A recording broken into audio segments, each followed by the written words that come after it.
There's 2 chairs left in the head coaching musical chairs situation we've got this offseason.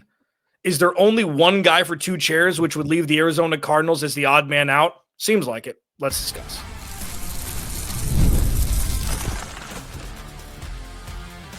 You are Locked On Cardinals, your daily Arizona Cardinals podcast. Part of the Locked On Podcast Network, your team every day. Clancy here. Thanks for making Locked On Cardinals your first listen, part of the Locked On Podcast Network, now the #1 sports podcast platform. Nothing's changed, which is scary and weird and exciting and pretty much all things Arizona Cardinals that you'd expect 2 months seemingly into the search where all the other teams outside of the Raiders have their guy. Klint Kubiak is set to meet with both teams tomorrow. Michael Bidwill is back in LA. And Vance Joseph is lingering in the wings. I'm telling you, he's lingering in the wings. I'm going to bring somebody in here. Pretty cool dude. His name's Donnie Druin. And, he writes for the Arizona Cardinals and the Suns for Sports Illustrated. Dude, so here's the thing. Let's just get into it. Does it feel like the Cardinals are the odd man out right now pretty significantly?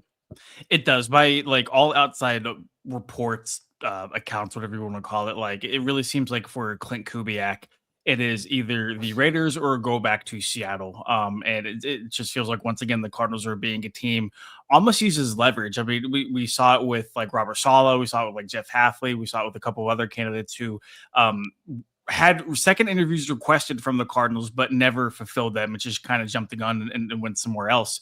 I think that, again, might be the case here. I don't see Klint Kubiak coming to the desert at all. I would love to be wrong. I would absolutely love to be proven wrong here and eat crow on this podcast. But I don't think that's a thing. I really, really don't. I think you can debate whether he should go back to Seattle or take the Vegas job. I do think that's a debate.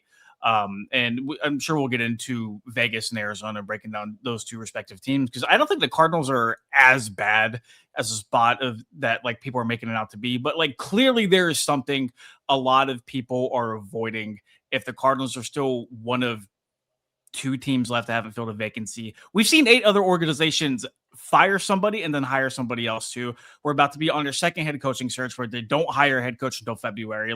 The combine is less than a month away. What are we doing? Donnie Druin, Sports Illustrated writer for the Arizona Cardinals. Today's episode of Locked On Cardinals is brought to you by FanDuel. It's the last call for football on FanDuel. If you're a new customer, you bet just $5 and get $200 in bonus bets if you win. So yeah, for me, this is my smoking gun that would get Klint Kubiak to take the Arizona Cardinals head coaching job. If he doesn't think Fernando Mendoza is the guy, that's the only thing for me. Now, Fernando Mendoza last year had a glowing resume. Okay, they won the national championship. They didn't lose any games. He is the dictionary definition of exactly what you want a young man coming out to be the #1 pick is. Very Andrew Luck-ish, very just. You are exactly what you want from a young man to lead a franchise who's been losing into winning. What if Klint says, you know what? I think this is more about them having 30-year-olds on the offensive line. I don't see enough from him in the 4th and 6 run for a touchdown was great, but quarterbacks throw the ball more than they run. It's I don't want to be tied to this dude for 4 years if I don't think I can develop him. What if Jacoby Brissett 1 year and then you've got your pick of the litter in 2027? The Cardinals have a better roster, in my opinion, which we'll get into. Is there a world to you where Klint Kubiak takes the Cardinals job because of the roster, regardless of the $100 million they have to spend in Vegas? I think there's a pros and cons to the Cardinals roster compared to the Raiders. I mean, when you look at the Cardinals, you have Trey McBride, Marvin Harrison Jr., Michael Wilson, a crew of running backs. So I think that stable might change entering the 2026 offseason with James Conner's injury. But there are certainly some things to like about the Cardinals offense. And I think there's more than capable names on the defensive side of the ball. If Walter Nolan is able to stay healthy the entire year, we might be looking at a defensive of the year rookie candidate. Josh Sweat had his best career year to date. There's a couple guys in the secondary, Buda Baker, Garrett Williams, Will Johnson, that are attractive pieces for any head coach. But I just don't. There's not a lot of juice there for a first-time head coach to really try to come in and make something work. And I think the allure with going to Vegas, if you're Klint Kubiak, is the ability to say, hey, you know what? We have the #1 pick. It's probably going to be Fernando Mendoza. You have $80 million in cap space. If there's any if we're choosing between like trying to mold my own vision with the Raiders and just trying to make something work with what they already have in the Cardinals, I think a first-time head coach is more than likely going to go with the first option. Yeah, and I think that's fair. I mean, but the thing for me that I've been trying to debunk here is like, people say, oh, it's the NFC West. It's so difficult. It's the toughest division in football. It is.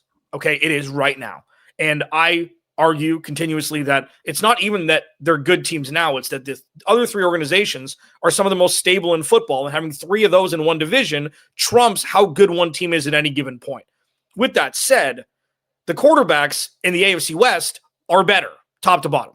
I would take Patrick Mahomes, Bo Nix, and Justin Herbert over Sam Darnold, Brock Purdy, and Matthew Stafford, especially where they are in their careers. I know Patrick Mahomes is going to miss all of next year pretty much, but like I would take those guys over the top three in the NFC West. I know it's closer, but give me the other guys. So that could kind of even out how difficult the defenses are, especially with San Francisco and Seattle and the Rams this year in the NFC West. With that said, I agree with you. Like, this is two guys walking around playing musical chairs, and the Cardinals are 100% blindfolded and having to walk backwards and have weight on their legs. And the Raiders are, not blindfolding and see whatever the hell they want to do. That's where we are. If it helps, they're playing musical chairs on the deck of the Titanic. Yeah, if it helps. That's right. And let's just put it this way: the Raiders are on the big door, and the Cardinals are Jack. I think that's pretty much where we are at this point with hypothermia. I would have pushed her off, but like, enough is enough. I've known you for a week. What are we doing here? So as we wait, another thing is realized that we've known for a long time, and whether it's between the lines or outside of it, the Arizona Cardinals organization has by and large been reactionary and not proactive. They're reacting to what other teams do, what other people do, and not go out and get what they want. Could Michael Bidwill have offered $12 million to a head coach in this cycle and got him? Or is this really an institutional thing more than a money thing? If you had to guess. Can it be both? I mean, I guess. I don't, but like, say the money's there. Say they offered him $1 million more a year than what the Raiders are going to give him, which won't happen. But like, how much does money go with the first-time head coach when you look at everything else that's going on around him? I think especially as the first-time head coach, you have to be really peculiar about where you go, because I do think there's a lot of credence to the thought process of, hey, like, there's only one of 32, right? You don't get a lot of opportunities to become a head coach. And like, we can go through the list of many coordinators who waited a cycle and ultimately it didn't work out and they never got their shot as a head coach, and they didn't take it at the first opportunity. The guaranteed money for NFL head coaches is like certainly a thing. And, but also like for a first-time head coach, like if your stint goes extremely bad, like that can follow you. That can very much play a factor in how the rest of your coaching career shapes up. And I think that's why it's important to where, yeah, is every first-time head coach going to work out? No. Is every head coach hire going to work out? Absolutely not. Even for like second and third time guys. But the constant message and reporting that we've seen around this team is, hey, the Cardinals are not a desirable destination because of ownership, because of their lack to spend money. The NFLPA grades are extremely telling, from ownership to the locker room. And the one good grade they had on their report card last year, Alex, was the head coach, and now he's gone. Yeah. Well, damn it. It's going to get filled. Like that spot is going to get filled. It's just a matter of, is there a halfway line the Cardinals can meet somebody to where it's like, hey, like we know this isn't an ideal job, but like we can try to give you some of the tools to be successful. But again, that starts at the top. And it's a very common theme throughout the National Football League. There's a reason why some spots are destination teams and other spots are just continually the last team to hire somebody. Yeah, it's just interesting. The inquisitive part of our minds is like, well, how can he fix it? And I don't think that it's necessarily you have to pay a guy. Like the first guy, you don't have to, because, you're still trying to figure things out. Like, listen, this is setting the stage, because the NFL has a way of doing things pretty funny, setting the stage for the Cardinals to have a great year. It's just like one of those things where maybe it's not playoffs, maybe it's not things like that, but it's like, man, remember earlier on this offseason when nobody would take this job? Could be a little bit more fun when 80% of the good players aren't hurt the entire season. Alex Clancy, Locked On Cardinals, Donnie Druin, Sports Illustrated for the Arizona Cardinals. Was there some infighting? I talked about this throughout the week. I want to get Donnie's takes on it. We'll discuss it next.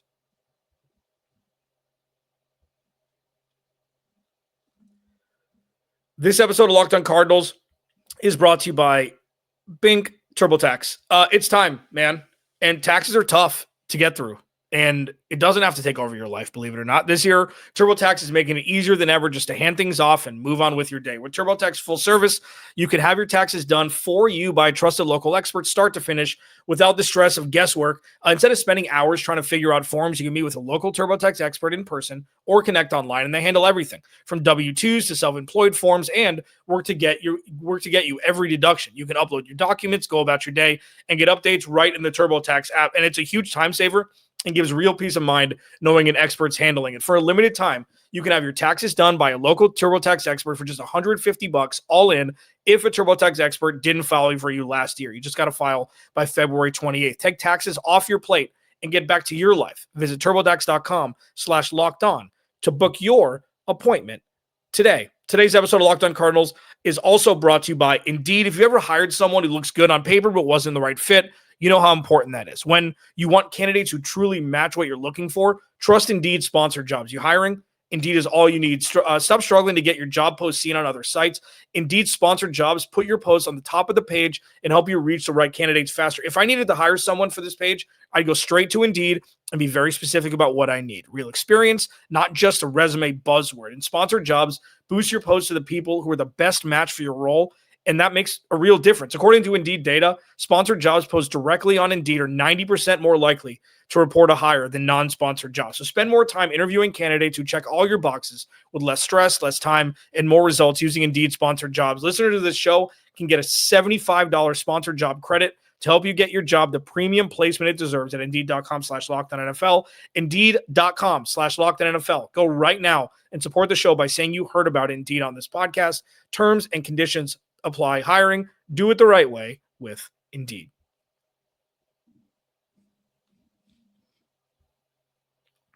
All right.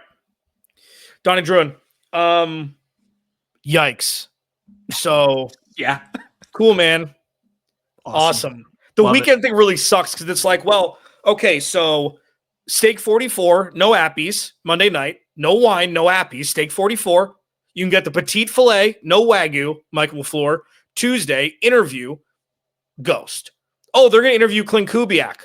They're going to piggyback on a meeting that the Raiders already have set up most likely in Seattle. Hey, can we jump in there, kiddo? Do you mind if we, share the pie with you?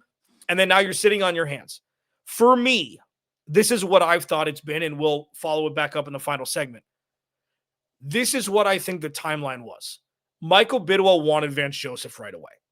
Odds-on favorite by some, leader in the clubhouse, Vance Joseph, to take this job. He did nothing negatively, Vance Joseph, since that first report to weaken that. And now he's a ghost on the short list. He's a ghost on any search, but we know Michael Bidwill better. I think Michael Bidwill has started to listen to Monty Austinfort, and that's what's dissipated the Vance Josephness of this conversation. What do you think about that theory? Or is it just me shaking a fist at clouds?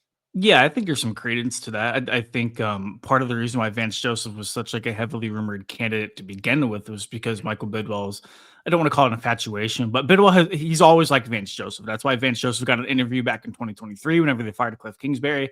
That's why he was a hot name to fill the spot. Do you know if he got 2 interviews with the Cardinals or no? Because I know he was one of the first names that popped, but I don't know if he got a second. I don't think he got 2, no. Gotcha. So I do think they promise to be thorough in their search, and I can appreciate that. I can appreciate wanting to really look at every which way whenever it comes to candidates and really kind of broaden the horizons. But it comes to a point where like you got to narrow it down. Like you can't just like Ron Rivera meeting with him for like 7 hours or whatever Albert Bird said like the timeline was. Like that's wild. Like that is just absolutely crazy. It was an in-person interview too, and then to bring on like some of the other guys that they have is just you kind of have to know what you're working with, and like this is just like a repeat, like this being the Klint Kubiak thing. it's just repeat of the Robert Saleh thing. Because remember, whenever reports emerged that, hey, Robert Saleh has meetings with all of these teams, but the Cardinals, and then the Cardinals squeezed in an interview with him at like the very last moment after his Miami Dolphins interview, late on a weeknight. And then like Saleh like had the Cardinals interview scheduled for the day after Tennessee. And like lo and behold, the Titans didn't let him out of the building, and like nor should they have. It's just a repeat of all of this. Like the Cardinals, like trying to jump into like the Klint Kubiak race, but hey, just talk to us, man. Like let's go out. We'll go here, we'll go there. Let's really meet and talk about this thing. When like you kind of got to read the room. Like you have to kind of acknowledge that I do not think Klint Kubiak is going to be a realistic option for the Arizona Cardinals. And in doing that, like that worries me because like, are we putting off Michael LaFleur? Are we putting off some of these other candidates that are kind of just like waiting in the realm? Because like Raheem Morris can go do TV. Apparently that's something he's exploring on doing. Are we settling for Vance Joseph, Anthony Weaver? Like what is the game plan for this football team moving forward? So I do think there's a lot of, I keep saying this, like credence for Vance Joseph being the guy initially.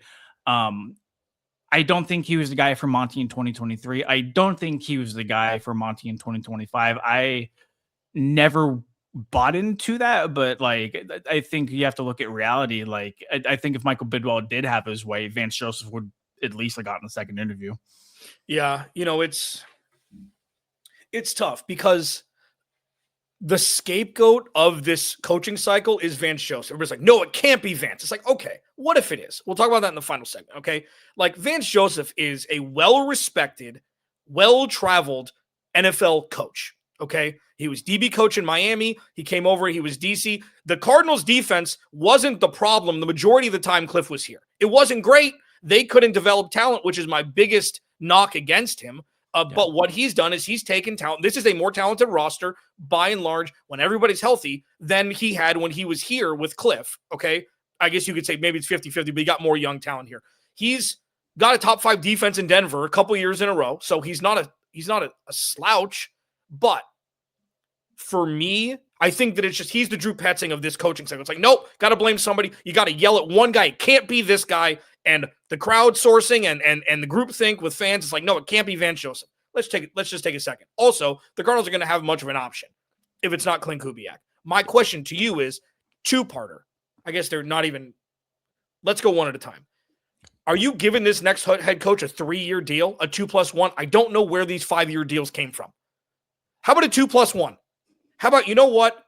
That should be plenty of time. Maybe a 3+1. You're not adding a 4th year with a team option, with something so in flux that it's not even their 5th option at this point for who they're hiring. So why would you give them such a long leash? Alex, I think in order to get a head coach to come to a spot like Arizona, where like things haven't been super grand here lately, you kind of need to do that. Like that is a way to entice a head coach to come to Arizona. Hey, like, here's this financial security. Like, we will give you like a 4 or 5 year deal, like fully guaranteed if you come be our football team. And if for whatever reason, like it doesn't work, like that's a future Cardinals problem. Like let's get somebody in the building right now. Let's try to make it work. And if it doesn't work, we'll just keep kicking this can down the road. But I do think ideally, if you're the Cardinals, like that is like a 2+1, like a 3+1 kind of deal. Cause like these 4 and 5 year contracts for coaches, as we've seen with Cliff, as we've seen with Jonathan Gaynor, like they haven't gone anywhere. Like they really haven't. But the Cardinals are not in a position to be like, hey, we're only going to give you this. We're only going to give you that. I think the tables are reversed. I think the Cardinals are in a spot where it's like, hey, like tell us what we can do to make this work. Because now we're at that point in the coaching search. 158. The bar is about to close. Cardinals don't want to go home alone. It's just that's just kind of where it is. Now, the other part. And this is something that I think this is lazy by national media because they just don't pay attention to the Cardinals 90% of the year. And they shouldn't, but this is like, you know what? And it's not a knock on any of it. Rossini has crushed this offseason. Adam Schefter's done a great job. A rap sheet, all these guys, Schultz and Albright, all the guys, Pelissero, they've done great. Okay. They still don't know any more than we do. It's like, this is the Cardinals, okay? They don't tell people jack. They run their organization like they've won 10 Super Bowls. They're like, listen, we got it. I'm giving you that. It's like, listen, it's weird, but we understand what we're doing. Look at all the trophies. We know what's going on. When they have, in fact, they know nothing. The Kyler Murray thing, I don't even talk about him anymore. It's like that shouldn't be. It's like, well, is Kyler on the roster? Is that why people are deterred from taking this job? That should be the bottom of the list, right? Or do you think that there is actually an element there where it's like, I don't want to be forced into Kyler in 2026? I do think that could be a part of negotiations, and I do think after settling the head coach search, like that is the biggest domino that has to fall, both in terms of what's going to happen in 2026 and what's going to happen in the future. But I think it's probably like a coach by coach case, and especially like an offense guy like Kubiak or LaFleur. I do think a centric part of those conversations is, hey, like, what do you think of Kyler? How would you feel about him being on the team? Like, would you want him to go? Like, because nobody wants to know what the Cardinals want to do with Kyler. Like, there's still conflicting reports about whether like he's going to stay, whether he's going to go. Like, there's people saying like the door's still open for him to return. And I think if you're a first time head coach, especially with a guy like LaFleur or Kubiak, like you are going to want to have a good feel on what the Cardinals are going to do ultimately, and that's just a question that they haven't answered yet. Yeah, I mean, there's one coach who spent years being the DC for Kyler Murray. It's Vance Joseph.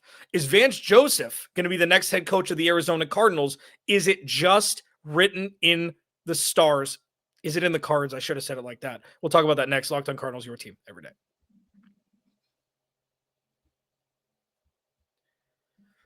This episode of Locked On Cardinals is brought to you by Bink.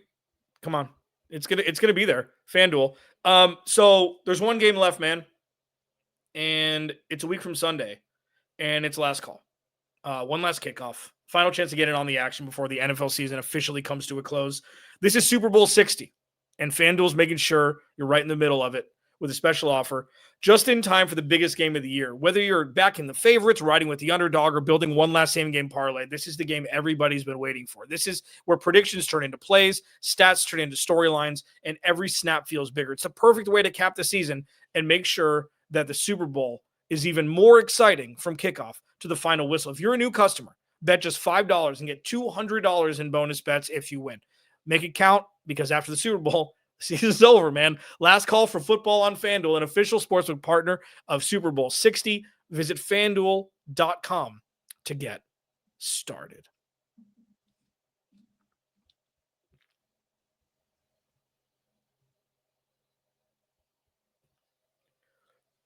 All right, Donnie. My disclaimer is I don't think this is the best choice. I don't think it's the worst choice. I just think it could be the only choice. If you had to guess percentage-wise, and I know you love doing this, especially when I don't tell you, I'm going to ask you. This is just for funsies, okay? Percentage chance. And this is like a Venn diagram where it's like, oh, if it's a 40% chance, oh, that's less than 50. No, but there's other pieces to the pie. Percentage chance, Vance Joseph is the next head coach of the Arizona Cardinals. I got to go like 25. Okay. I do. I think, let me Which is high for somebody that we haven't talked about in a week. And I say that because I'm giving like a 10% chance of Kubiak coming here. I'm giving like a 40% chance of it being LaFleur, assuming Kubiak isn't there. And then like the remaining 50, like I'll go like 25% Vance and then like 25% like Anthony Weaver. Yeah. Anthony Weaver or Raheem Morris. Like give me like let me parlay those for the other 25%. And the crazy part, like the part that is kind of the secondary piece, because we thought the initial piece was going to be set already, is there have been 18 offensive coordinator openings this year. So then the Cardinals need to find an offensive coordinator, player, somebody to call plays. If it's a defensive minded guy, who can they bring? I mean, Mike LaFleur is fascinating because, they've got secret agents and splinter cells everywhere with the McVay and Shanahan thing. Yeah. It doesn't matter. Oh, let's take the lead scout from Cleveland and he's going to be the next great offensive coordinator in this league. Like, I'm not worried about who Mike LaFleur brings if he brings somebody, if they hire him. Vance? Who's he got? You going to call it Mike McCoy? Dust off the cobwebs? The initial thought process was Davis Webb would follow him in an ideal world. So I think that's where like, oh, if the Cardinals did bring on Vance Joseph, okay, like without looking at the name and looking at the resume, like they have like a tenured head coach previously, like who has led one of the NFL's best defenses the last couple of years. And he's bringing on like Davis Webb, like a very well-respected, like young up and coming guy to run the offense. But like I don't think Davis Webb has play calling experience at the NFL, right? No, well, he wasn't even, they just fired their offensive coordinator too. So Yeah. I don't know if that means that he would step in there at this point. Because he's not a candidate for the Raiders job anymore. No, he pulled out. So I think that, like, all signs kind of point to him like being in Denver, and I think that's why even more so, because like it was either Kubiak or Webb for the Raiders, and I think with Webb pulling out, they kind of like the worst kept secret is Kubiak can go to Vegas, but I think if we took Vance Joseph's name away from his resume and people looked at it blindly, they wouldn't hate it as much. But like you said earlier, because it is Vance Joseph, because we've seen this song and dance before with him, it's kind of a no. And like, to be honest, Alex, like I do think Michael Bidwill this offseason might be paying a little bit more attention to fan notions than in prior ones. I don't think fans should dictate who the Cardinals hire as a head coach. I don't buy into that at all. I don't subscribe to that. But I do think Bidwill is aware enough to know if Vance Joseph were to be the guy, like there would be a lot of unhappy Cardinals fans here. Well, because it affects his pocketbook. That's why. It's not because of the Cardinals. It's not because of the fans. It's because the seats won't be as filled, and the casitas, the card seatas won't be filled, and because of it's just he can shape it however he wants. He doesn't give a rip about the fans. He gives a rip about his bottom line, and it's painfully obvious over the course of his tenure that he doesn't do what it takes to put a winning product on the field like other owners do. And it's just what it is. It would just be fascinating. You know what? Just bring Vance in, bring Cliffy baby in to run OC, run it back with Kyler, and I'm going to go jump off the bridge. Yeah. Get Steve Wilks to be his defensive coordinator. Let's do it. Steve Wilks. Oh, my God. Oh, sweet mother. Donnie, tell people where they can find you. Yeah, at Donnie Druin on Twitter, and follow our work at si.com/NFL/Cardinals. Alex Clancy, Locked On Cardinals. Remember, without you, there is no me. We should have news this weekend. I don't know what the hell the news is going to be, but I'll talk to you about it on Monday. Cardinal Squad Show tonight at 4. I'll talk to you then.